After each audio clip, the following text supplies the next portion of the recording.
Hello, beautiful souls. First thing for today's episode, I'm recording this in January of 2025 at a time when Southern California continues to be ravaged by devastating fires. These have impacted thousands and thousands of people, animals, and burned entire communities to the ground. No matter when you listen to this podcast, please send love and healing energy to the land, to the people, and to the animals of Southern California. I appreciate that so much. Okay, today we're going to start with an angel message. I channeled an angel message specifically for this episode. So here we go. As we connected with Leah today, we felt it important to bring through a message of hope, positivity, and inspiration. Many of you have been feeling a heaviness, a feeling of darkness that floats around you, weighing your spirit and heart down. So much is going on in the outside world. So many empaths and highly sensitive individuals feeling so much. We want to remind you of your own beauty, goodness, and capacity to bring your own love and light, both to yourself and to share with others. That's what Leah's job is on this planet. And today, we wanted to remind you of your own power, your own goodness that emanates from deep within you, from your heart, from your soul, from your connection to spirit. It's such an important time for all of you to remember this and to spend intentional time connecting to these parts of you.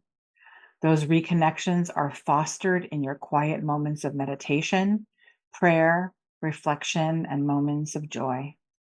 They are strengthened by remaining connected to those genuine parts of yourself as often as possible, and by sharing with others your knowledge of these practices as well as your own gifts. We will end today's message in the energy of peace, love, and light. Remember, you are needed. You are right here, right now for a reason. You are loved. You are guided. You are never truly alone. You share so much light wherever you go, and you are blessed beyond measure. Until next time. So grateful to my angels for the message that I was given for this podcast.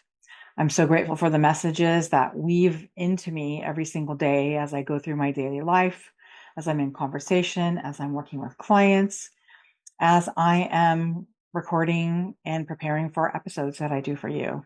Their guidance is always there and it's incredible. And I'm super, super grateful.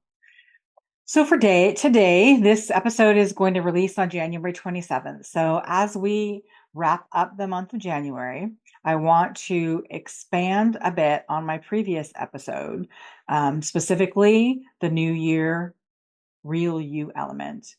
In my last episode, we went over my 4 R's process for stepping into 2025: reflect, release, reconnect, and rise. And this episode, I want to bring your attention to the real you element. Realest you, actually. That's what the cool kids are calling it these days, right? The realist. So please note that I will use these terms interchangeably: real, realist, authentic. So they all mean the same thing. They mean the deepest, truest, connected part of you that exists. And that's what we all want, because we want for all of us to be in that space so that we can be connected in an authentic and deep way. And many of us don't think often about the most real versions of ourselves. There's so much robotic, automated structure on repeat in our daily lives that we don't often carve out the time to do much more than that, right? We're so by force almost, right? We're so ingrained in the hustle culture that we have with our families, with our jobs, with our businesses, with our community, engagement requirements and commitments, that we don't always look to our realist selves. And that is who we are here to be, right? We're here to be the version of ourselves that brings forth all of these genuine elements, and whose our natural gifts shine so brightly that every person we encounter feels them. this person gets pushed aside, this real self, to the side again and again as we navigate daily life. The detachment from our real selves contributes to the so many feelings of disconnection and not enoughness, the unworthiness element that we feel in our lives. We often feel confused or chaotic and have general dissatisfaction. So, how do we move closer to the real us? How do we take steps to our most authentic selves? When I say things like that, people often look at me with confusion, like, how are we not our most authentic selves already? Like, how can we be anything but that? And I always laugh and I say, wow, those are great questions. So, today's podcast, I will start with answering those two questions. And then I'm going to give you some ideas on how to reconnect with your most real self. So the first two questions, how are we not our most authentic selves and how can we be anything but our real selves are the same, really have the same answers. So I really believe that there are so many life experiences that lead us away from the truest version of ourselves. So many. So today we will chat just about a few of them. And this is not an exhaustive list, it's just kind of a few. If you want to look further into it, you'll find that there are many, many ways that we can get led away from our truest selves. The first one is socialization or societal conditioning. This is what I recognize and especially see in women, recognizing in women's lives, that we're taught from a young age to prioritize others' needs ahead of ours. We're taught to conform to what society thinks we should be, how we should be. We should be partnered up. We should be in a relationship. We should have kids. We should have a job. We should do all of these things while maintaining a household, raising the children, and mowing the lawn and all of these other things, right? And oftentimes, as women, we buy into that culture. We buy into that because that's what we saw our parents do. That's what we see in society. I think that as time has progressed in my lifetime, it's been, less of a an expectation, I think, in terms of living a traditional kind of women getting married, having kids, etc. I think there is some more flexibility and acceptability around that, thankfully. I think the key though is there are still a lot of expectations around these expected norms, and working to maintain all of those things or even a fraction of those things, prioritizing everyone's needs ahead of ourselves because it's what we think we should do, is really huge in the process of moving away from our most authentic self because we don't have time to even think about it, honestly. Another way that we are guided away from our most authentic selves is surviving trauma. Many of us have experienced trauma in our lifetimes, and that can take the form of emotional, physical, or psychological abuse in relationships, in communities, in workplaces. And it really, really impacts our ability to believe in ourselves, to have self worth, to feel like we have an opinion and we can voice that opinion, self expression, being who we truly are. And this happens more often than we think. And, not everybody shares the details of their lives. So we don't really always know that could be an underlying factor in people's lives, but know that it's there and be cognizant of it. And if it's an element in your life, we'll talk about some ways to work on that in the next section. One of the other ways that we are moving away from our truest and realist selves, this goes along with the first one, right? Is the pressure to be perfect. Living in a society that has expectations, and we all know that the expectations of women are very different than the expectations of men. And there's a whole different standard. So we not only have that as a foundational kind of experience in our lives, many of us grow up in an environment where we're expected to excel in every area or in a specific area to an unsustainable level, right? Like you're going to get all A's all of the time. no matter what the class is, you're going to take all of the hardest classes, or you're going to be the top person on the volleyball team because that's what your parents expect, that's what your community expects. And we also get validated by that, right? We get our validation, we receive praise, we receive recognition, we receive acceptance.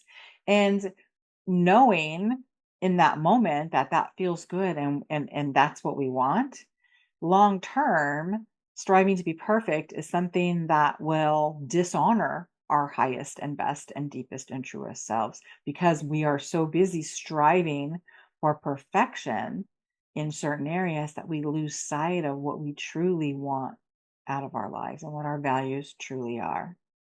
Closely linked with perfection is the elements of self-criticism and along with that judgment. Because if you're always striving to be perfect and lead the charge, if you will, in given areas, you face criticism from outside of yourself when you don't meet that mark. And even worse, you become your own worst critic. And it really leads to diminishing your self-confidence and inhibits you from using your voice and stepping out and being in your own authenticity. This is also connected, right? People pleaser tendencies. So when you grow up with certain expectations and you're putting the needs of others ahead of yourself, you also often will learn to say yes just to avoid conflict. You're meeting others' needs first. You don't want to be in conflict. So it's often easier just to say yes. And then we receive acceptance or real, very, very real praise in some cases. And ultimately, at the end of the day, it is at the expense of our own personal happiness, well being, and inner truth. Overwhelming responsibilities. This, is the foundation for many of the things that I've already talked about. Some of us, we were over parentified. We were parentified as a child. We were expected to step up and take care of business, if you will, in the home. And we learned to do that, right? We learned to take care of ourselves and others, to survive, to meet the expectations in the home. And then when we grow up as women, there are already so many roles that we have in life that are added to that you know we have lost touch with ourselves a long time ago in those roles, and we don't reconnect with the deepest versions of ourselves oftentimes until something happens to catch our attention to do that. But we certainly don't know what our dreams are. We don't dare to have dreams and desires of our own because we're so focused on taking care of other people and this growing list of responsibilities as we get older and have more things happening in our lives. So, that's a list of a few things that get in the way of accessing and being our truest and realist versions of ourselves. And remember, this is just a very small list. So the question that I'm going to answer now is like, how do we move towards our most real selves? So I'm going to give you a few brief ways to do that, a few ideas to move forward in that way, right? We want to move towards being our real selves. And so here are a few steps to do that. So, as my friends will tell you, many of them get tired of hearing this, but I am all for self awareness, self reflection, and, in a radical way. I have friends that will be talking about something and they'll say, I know, I should be reflective and aware about it, but I really don't want to be about this one. So, I joke about it, but it is true. We need to be introspective, right? We need to know what is going on within us. How can we know who we truly are and what we truly value if we don't even know what's going on within us? So I encourage you to ask yourselves questions. Sit quietly, even if you're at the gym or you're driving. You can still do this in your head, right? You can think about questions like, "What brings me joy?" And I know for some people that's a real big question, right? Like, who takes time to think about that? We should know what brings us joy, and we should be willing to do it, and we should be willing to try new things that bring us joy. Also, what are my values? Like, are my values? And that's oftentimes easier because you can look at your life and your values manifest in your life. So if you have things and experiences that are manifesting in your life that are not in your value system, that's something to take a look at. What feels true to me? What is my body telling me in this moment? We are so good at shutting down that toothache or that headache that's getting to be repetitive just because it's easier to take some pain relief and move on with our day than it is to figure out what's really going on. So I encourage you to either write down your responses to this, use this as kind of a journaling practice, or voice record your responses. Some people don't want to write, and I understand that. Some people, you might not be in a place where you can write. It's easy to just pop open your voice record app and get something down. You can write it later, but it's a great way to have that in your archives, if you will, to reflect on, and a great place to start. One of the places we also need to work on is, address the trauma that we've experienced in our life. If you're not in therapy, get in therapy, contact a therapist. It's life changing and healing. Try some somatic, which are body centered trauma release practices. Learn self compassion and help to start building your self love, to increasing your self love. Simple hand on heart practice for self compassion is, put one or both of your hands on your heart. I love this because it's so simple and so effective. It involves body, mind, and spirit. So put your hand on your heart, close your eyes, take a deep breath, talk to yourself, give yourself some good old self talk. This moment of suffering is suffering, and it's okay to feel this way.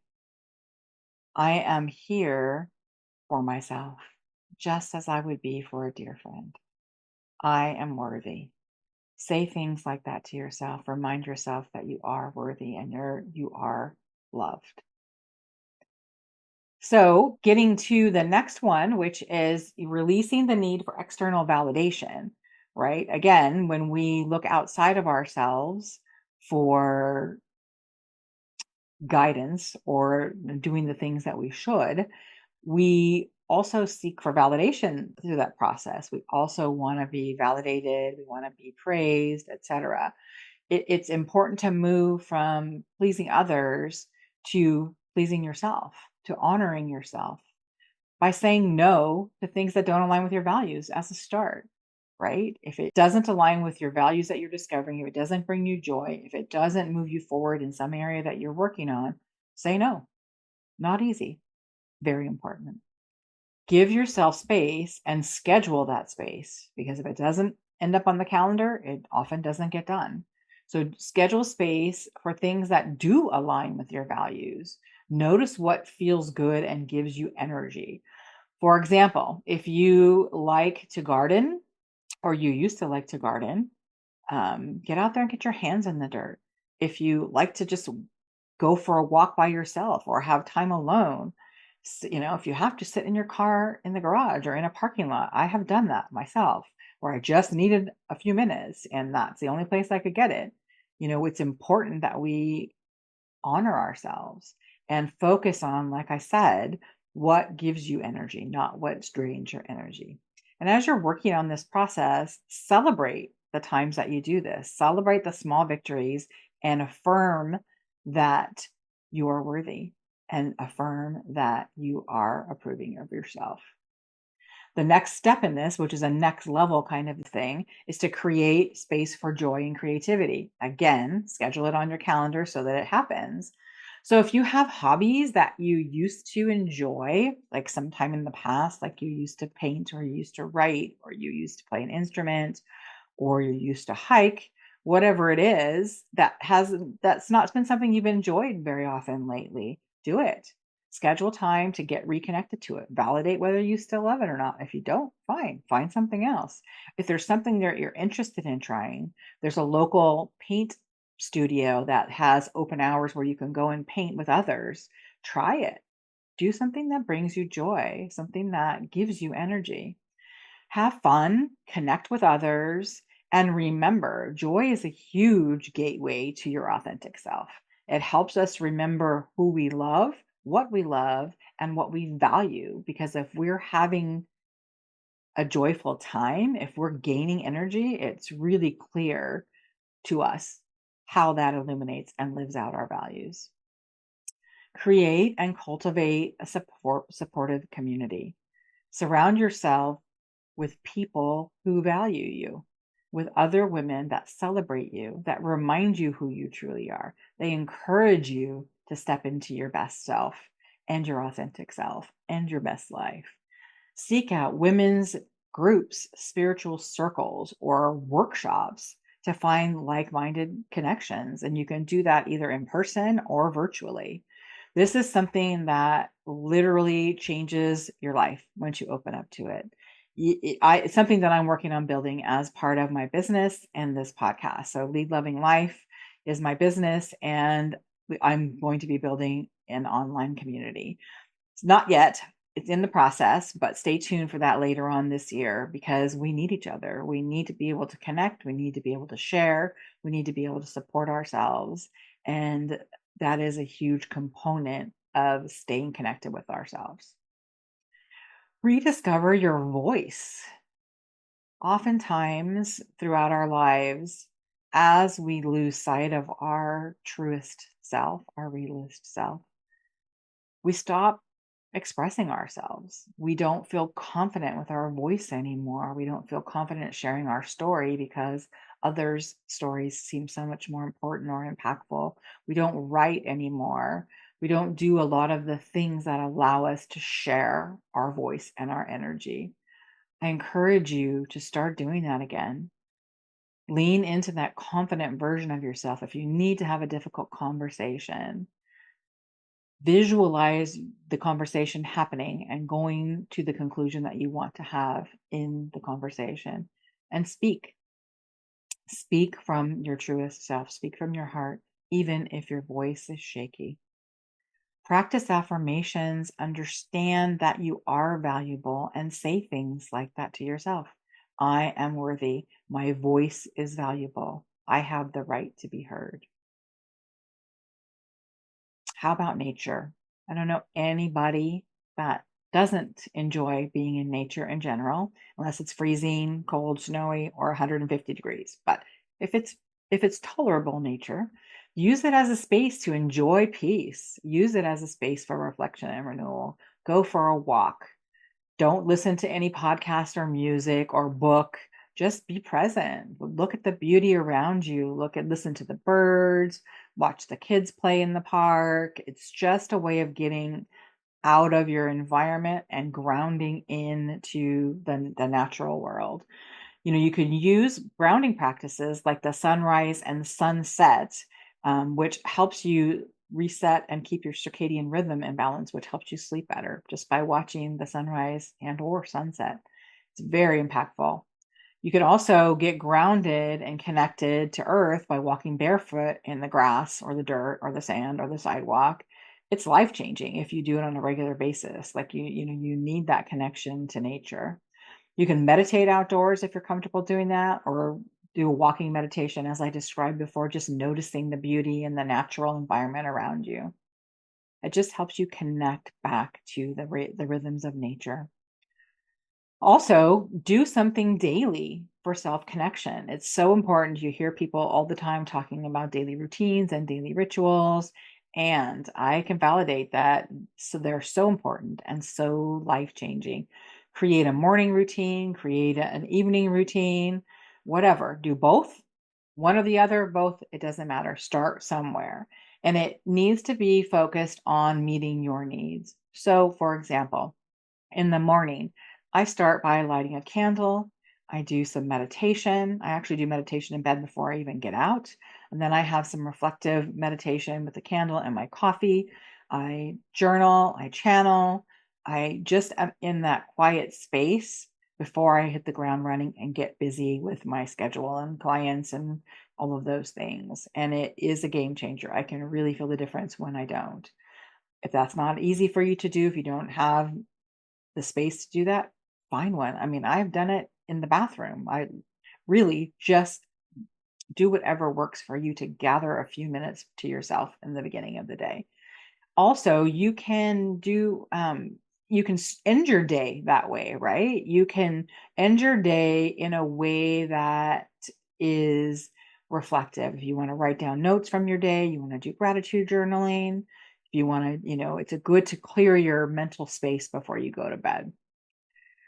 So also, we are empowered through taking action. So our actions towards finding our authentic selves, so important. Just take one small step at a time, one action at a time. Like I said before, if you used to do something that you love and you haven't, do it. If you want to try something new, try it. Do something different. Do something that helps you get closer to your real self, one step at a time. And remember that this journey is not a destination. Every small action builds upon the next to deepen that connection to yourself. This is a big one. Stop comparing yourself, right? We all do it. We compare ourselves to someone who has more than we do, who's where we should be, etc. Stop it. It's something that we all need to work on, myself included, most days, because it's more important that we celebrate our unique gifts and our unique treasures that come from within us. Look at what you have.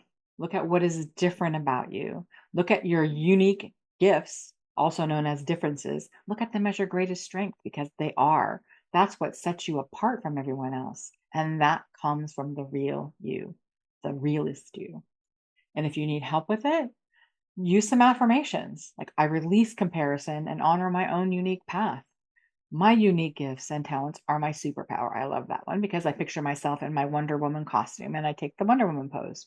I love that one. Also, I'm here to be extraordinary. That's another really good one.